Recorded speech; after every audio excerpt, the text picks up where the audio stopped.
सहनाववतु सहनौ भुनक्तु सह वीर्यं करवावहै तेजस्विनावधीतमस्तु मा विद्विषावहै। ओम शांति शांति शांति। वैदिक जीवन पद्धति की 450वीं कक्षा में आप सबका हार्दिक स्वागत है, अभिनंदन है। पंचमहायज्ञ में जो देव यज्ञ है, जिसका बहुत ही विस्तार के साथ हम यहाँ पर स्वाध्याय कर रहे हैं और यज्ञी भावना से हम ओतप्रोत हों, हमारी वाणी, हमारा कर्म, हमारा स्वधर्म यज्ञमय हो, इसके लिए यजुर्वेद के 18वें अध्याय का हम स्वाध्याय कर रहे हैं। एक एक मंत्र और उस एक एक मंत्र का एक एक शब्द हमारे जीवन को उन्नति से परिपूर्ण करने वाला है। अतः हम इस मंत्र को अपने जीवन का तंत्र बनाएं, अपने जीवन जीने की कला बनाएं, क्योंकि यह वेद का ज्ञान सर्वोपरि है। क्योंकि वेद अखिलो धर्म मूलम, संसार में सारे कर्तव्यों का, सारे स्वधर्म का, अपनी ठीक ठीक ड्यूटी करने का जो सामर्थ्य और जो शक्ति और जो समझ हमको मिलती है, वो वेदों से ही मिलती है। इसलिए वेद की महिमा बहुत गाई है और वेद ही हमारे जीवन के मूल हैं। यदि हमने वेद ज्ञान को नहीं आत्मसात किया तो निश्चित रूप से हमारा जीवन ठीक ठीक चल नहीं सकता है। क्योंकि किसी भी राष्ट्र में रहते हैं तो राष्ट्र का कोई संविधान होता है, कानून होता है, और कानून का यदि उल्लंघन करेंगे तो जेल की हवा खानी पड़ती है। हाँ, इसलिए यदि हम इस राष्ट्र के कानून को नहीं मानते हैं तो जेल की हवा खानी पड़ेगी, मुकदमा होगा, अनेक प्रकार के आर्थिक दंड भुगतने पड़ेंगे। इसी प्रकार से उस परमात्मा ने पूरी सृष्टि को बनाया है और इस सृष्टि को ठीक ठीक चलाने का जो उत्तरदायित्व है वो मनुष्य के ऊपर दिया है। इसलिए मनुष्य के लिए परमात्मा ने उपदेश किया है, संविधान बनाया है, विधान बनाया है कि ऐसे ऐसे कार्यों को करना है, ऐसी भावना से अपने जीवन को चलाना है और इस जगत को चलाना है। तो इसलिए ये बहुत ही अच्छा जहां पर वर्णन चल रहा है, वेद का ज्ञान सर्वोपरि है। इसके विषय में थोड़ी सी बात, एक प्रार्थना बोल करके फिर आगे की चर्चा करेंगे।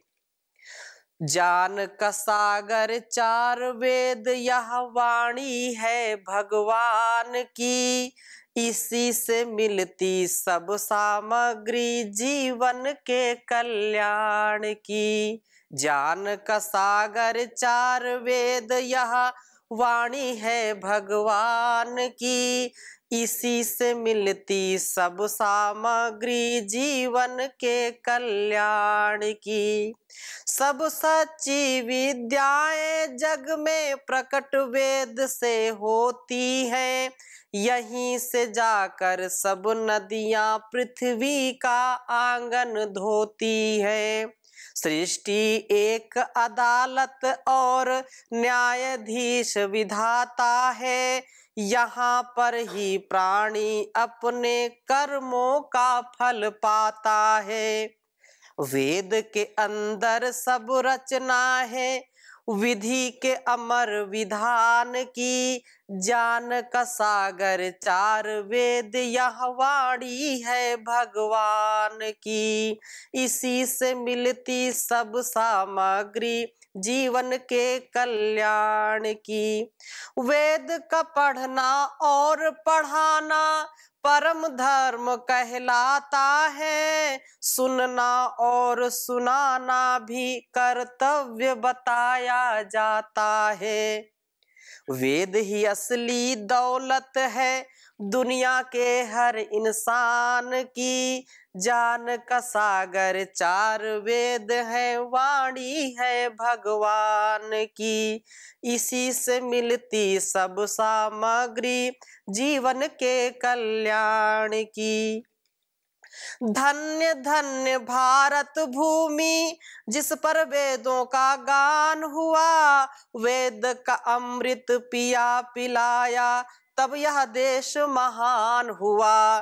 धन्य धन्य भारत भूमि पर वेदों का है गान हुआ। वेद का अमृत पिया पिलाया तब यह देश महान हुआ।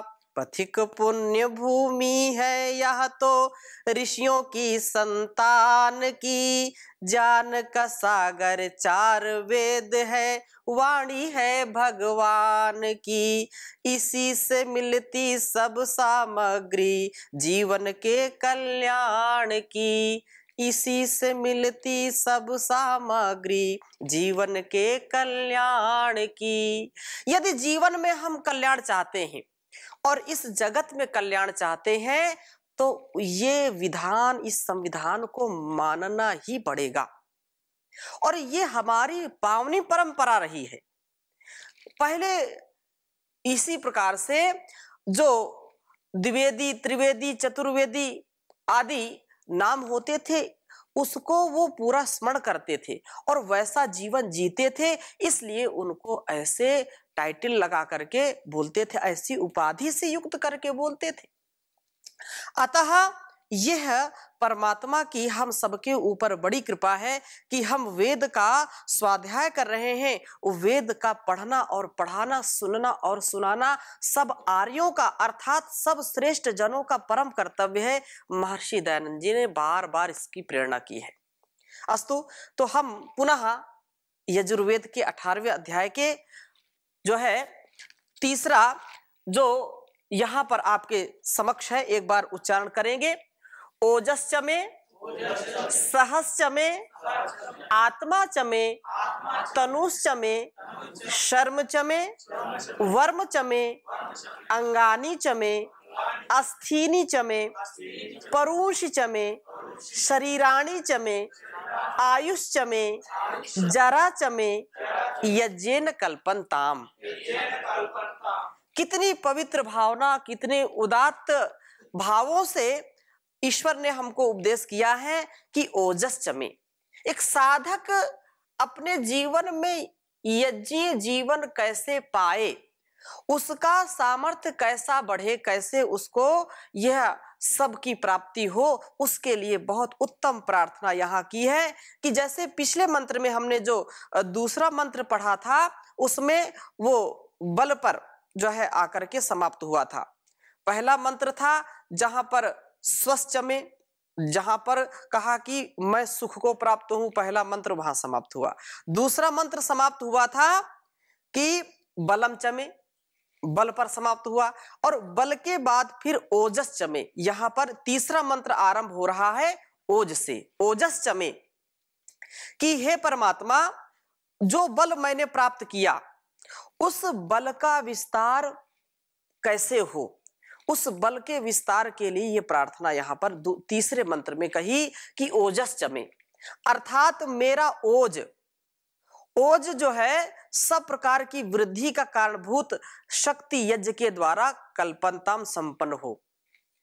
सहस्च में अगली बात कही, क्योंकि ओज हमारे शरीर में जो तेजस्विता है, जो शक्ति संपन्नता है, उसका वो प्रतीक है। जो व्यक्ति तेजस्वी नहीं है, ओजस्वी नहीं है, वो बिल्कुल जीते जी मरा सा रहता है।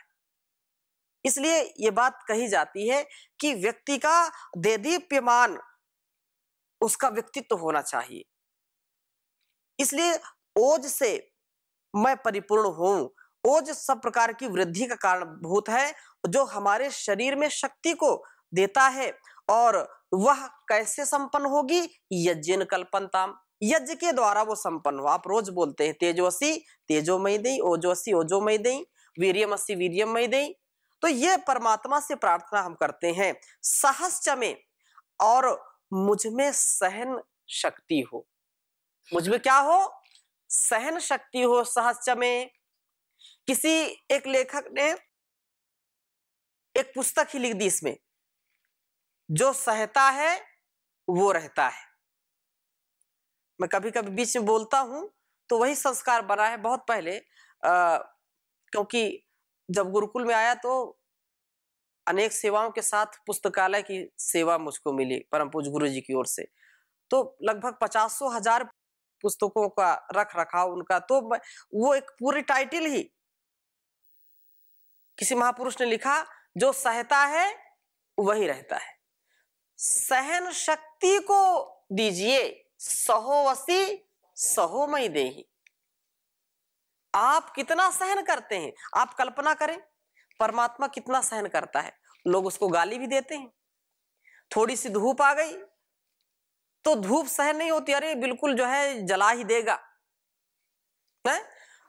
थोड़ी सी जो है बरसात ज्यादा हो गई, अरे बिल्कुल दुर्दिन लग गए, बिल्कुल डुबो ही देगा।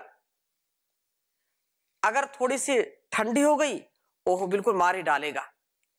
ऐसे लोग उसको अपशब्द भी बोलते हैं, कोई उसकी निंदा करता है, कोई स्तुति करता है। लेकिन परमात्मा कभी किसी से रुष्ट होता है क्या? कभी रुष्ट नहीं होता है। उसका जो भाव होता है वो सबके लिए कल्याणकारी भाव होता है।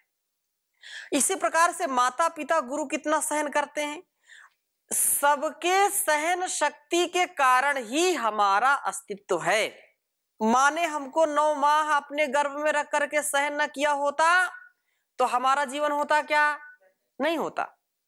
जन्म लेने के बाद जब तक हम अपने पैर पर चलने नहीं लगे, अपने होशो हवास में अपने कार्यों को नहीं करने लगे, तब तक माँ कितना सहन करती है?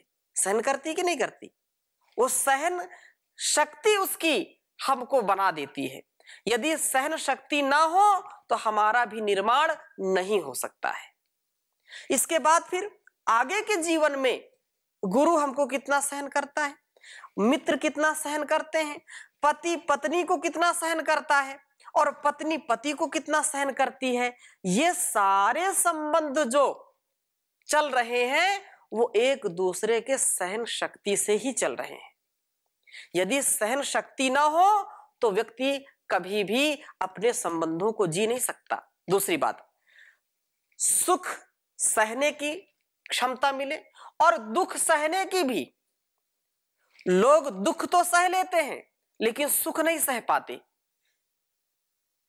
थोड़ा सा सुख मिला तो इतना उछल पड़ते हैं खुशी से कि फिर दूसरों की परवाह नहीं करते, अहंकार आ जाता है उनको।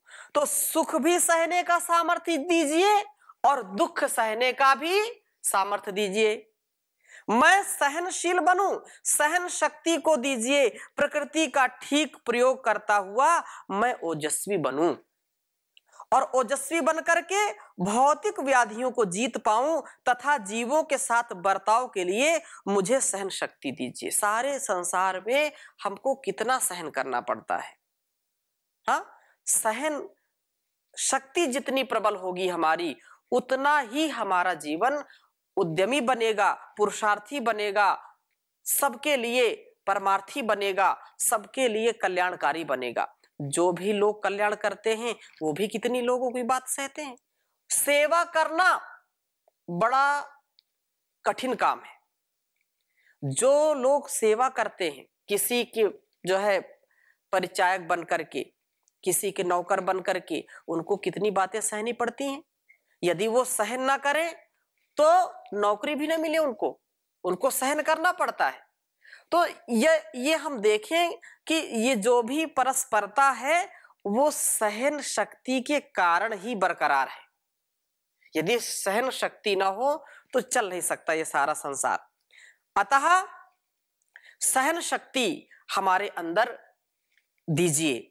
और आगे कहा, आत्मश्चमे तनुश्चमे, मैं आत्मा की शक्ति का वर्धन करूं, आत्मबल मेरा बढ़े। आत्मबल यदि कमजोर है तो व्यक्ति कोई बड़ा कार्य नहीं कर सकता है। यदि आत्मबल नहीं है तो मोक्ष के मार्ग पर नहीं चल सकता है। यदि आत्मबल नहीं है तो वह दुख को भी नहीं सहन कर सकता है। आत्मबल नहीं है तो बड़े बड़े कार्यों को करने का उसका साहस कभी जीवन भर वो जुटा नहीं पाता है। इसलिए आत्मशक्ति से ओतप्रोत करिए परमात्मा मुझे, और इस तनुच में अर्थात शरीर की शक्ति का भी विकास करूं। शारीरिक शक्ति और इसके बाद आत्मिक शक्ति। आत्मिक शक्ति आएगी तो शारीरिक भी बढ़ेगी, शारीरिक आएगी तो आत्मिक भी बढ़ेगी। परंतु ये आवश्यक नहीं कि शारीरिक क्षमता है तो आत्मिक शक्ति बढ़े। हो सकता है व्यक्ति बहुत पहलवान है लेकिन उसने कभी आत्मचिंतन नहीं किया, कभी स्वाध्याय नहीं किया, कभी सत्संग नहीं किया, शास्त्रों को कभी नहीं समझा, तो उसका आत्मबल धीरे धीरे कमजोर हो जाएगा, आत्मबल उसका बढ़ेगा नहीं। लेकिन जो शास्त्रों से जुड़ करके रहता है, जो गुरुओं से जुड़ करके रहता है, जो आत्मज्ञान से जुड़ करके रहता है, उसका आत्मबल सदा सर्वदा बढ़ता रहता है। योग प्राणायाम ध्यान से आत्मबल बढ़ता है, स्वाध्याय से आत्मबल बढ़ता है। इसलिए आत्मबल बढ़ता रहे, शरीर बल भी बढ़ता रहे, ऐसा सामर्थ्य प्रदान करिए। ऐहिक और आमुष्मिक सुख के लिए दोनों का समन्वय आवश्यक है। इस संसार के लिए शारीरिक आरोग्यता परम आवश्यक है, शारीरिक सामर्थ्य परम आवश्यक है। यदि शरीर में दम नहीं है तो इस संसार का भोग नहीं कर सकते, कोई भी सुख आप ले नहीं सकते। शारीरिक क्षमता जितनी तीव्र होगी, बड़ी होगी, सामर्थ्यशाली होगी, उतना ही आप यहाँ के सुखों का आनंद उठा सकते हैं, लाभ ले सकते हैं। और आत्मिक वो पारलौकिक जो हमारा जीवन जिसके लिए है, आत्मिक जब हमारा बल बढ़ेगा तो हमको मोक्ष की प्राप्ति होगी, मुक्ति के पथ पर हम आगे बढ़ेंगे। और आगे क्या कहा? शर्म चमे वर्म चमे, ज्ञान के द्वारा प्राप्त होने वाला तथा वासनाओं की क्षीणता से प्राप्त होने वाला सुख मुझे प्राप्त हो। यहां जो शर्म शब्द आया है, शर्म सुख का वाचक है, सुख का पर्याय है। तो शर्म चमे वर्म चमे, मैं सुख को प्राप्त करने वाला हूं। लोग लिखते हैं ना शर्मा, टाइटल लिखते हैं ना शर्मा, जिनके जो आत्मिक सुख के लिए ही सदा प्रयत्नशील रहते हैं वो शर्मा कहलाते हैं। और भी अर्थ में लोग प्रयोग करते होंगे, लेकिन शर्म का अर्थ होता है शर्मन, शब्द मुख्यतः होता है शर्मन शब्द, और इसको शर्म बोलते हैं। हाँ, सुख। और कहा कि जिससे मैं, जब मुझको शारीरिक जो है क्षीणता नहीं होगी, वासनाओं की क्षीणता चली जाए, वासनाएं सारी क्षीण हो जाएंगी, और आरोग्य मेरा आत्मिक आरोग्य और शारीरिक आरोग्य बढ़ेगा, उसमें कुशलता की प्राप्ति होगी, तो निश्चित रूप से मेरे मानसिक और शारीरिक दोनों रोगों का शमन होगा। शत्रु मेरे अंदर भी आक्रमण कर रहे हैं, मेरे बाहर भी आक्रमण कर रहे हैं। बाहर का लोभ, लालच, छल, कपट, ईर्ष्या, द्वेष, ये सब क्या है? शत्रु ही हैं। और अंदर का भी जो क्या है, अंदर की कमियां हैं, अंदर काम की वासनाएं, और भी अंदर के शत्रु मुझको सताते रहते हैं। वासनाएं जो है, इंद्रियों की जो है प्यास है, वो मुझको सताती है। तो उस पर जो है जब ज्ञान का प्रकाश होगा, ज्ञान के द्वारा, तो सारी चीजें धीरे धीरे नष्ट हो जाएंगी और उनके आक्रमण से मैं बच पाऊंगा। इन शक्तियों के बढ़ाने पर अंगानी चमे, आगे कहा अंगानी चमे, अर्थात अंग, और आगे कहा अस्थिनी चमे। अस्थि शब्द आता है ना, अस्थि किसको बोलते हैं? हड्डी को बोलते हैं। तो मेरे हाथ आदि अवयव सब अस्थियां यज्ञ के द्वारा शक्ति संपन्न बने। मेरे सारे हाथ पैर ये सारे बिल्कुल जो है वज्र की भांति हो। अंगानी, जो भी अंग हैं, मेरे सारे अंग क्या हो?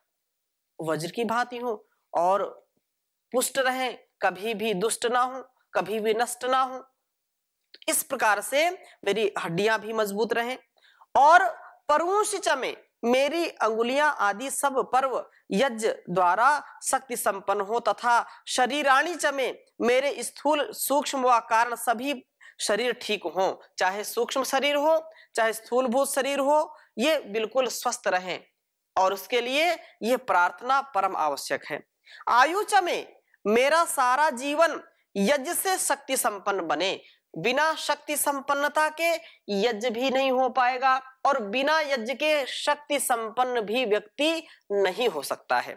अतः यह मेरा जीवन ऐसे श्रेष्ठ बने। और जरा चमे, जरा चमे मतलब मेरी वृद्ध अवस्था भी यज्ञ से शक्ति संपन्न बने, अर्थात वृद्धावस्था में मैं जो है युवक की भांति दिखाई पड़ूं। ऐसा, अब बाल सफेद होने से कोई वृद्ध थोड़े हो जाता है, ऐसा कोई नहीं मेरे तो बाल सफेद हो गए, भेड़ के तो हमेशा बाल सफेद होते हैं बचपन से ही, तो ऐसा नहीं है।